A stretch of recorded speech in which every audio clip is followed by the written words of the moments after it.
Mungu mwingi wa rehema kwa kutuwezesha kuwa salama siku hii ya leo.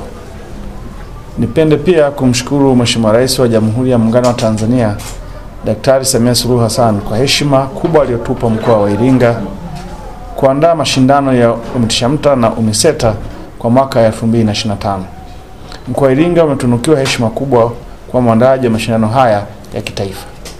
Aidha, nipende kuhakikishia wageni wote wanaoendelea kuwasili mkoani kwetu kutoka mikoa yote Tanzania bara, nipende kuhakikishia kwamba Iringa ni salama na itaendelea kuwa salama kwa muda wote wa mashindano na kwa washiriki wote watakaokuwepo hapa mkoani kwetu.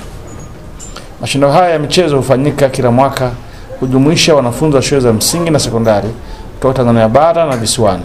Kwa miaka mitatu mfululizo hadi kufika 2024, mashindano haya yalifanyika mkoani Tabora.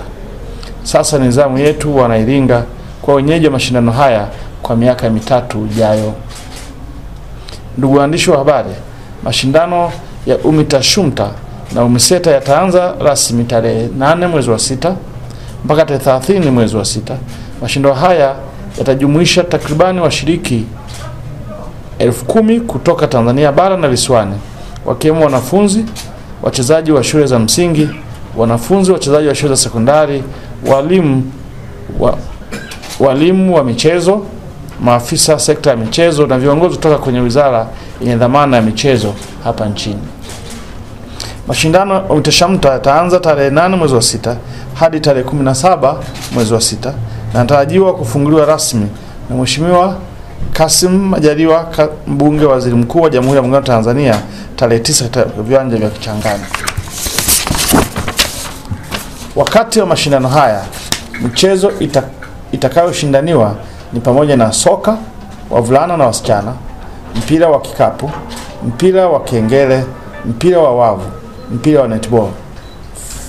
Fani za ndani ambazo zitashirikisha ngoma, kwaya na muziki ya kizazi kipya. Aidha, mashindano haya yatafanyika katika vifuatavyo: shule ya sekondari wasichana Iringa, shule ya sekondari Lugalo na viwanja vya chuo kikuu cha walimu Kreru. Ndugu waandishi wa habari, napenda kualika wananchi wa mkoa wa Iringa kushiriki kwa kwenda kushuhudia mashindano ya michezo mbalimbali. Tumia fursa hii kuuza bidhaa katika viwanja vya mashindano mbalimbali kwa wajasiriamali wadogo na wakubwa, pia kushangilia timu za mkoa wetu na Iringa ya UMITASHMTA na UMISETA. Mwisho, natoa wito kwa wananchi kujitokeza katika viwanja vya Kichangani tarehe 9 mwezi wa 6 ili kushuhudia uzinduzi rasmi wa mashindano haya katika shughuli ambayo itaongozwa na Mheshimiwa Waziri Mkuu wa Jamhuri ya Muungano wa Tanzania. Asanteni sana kwa kunisikiliza.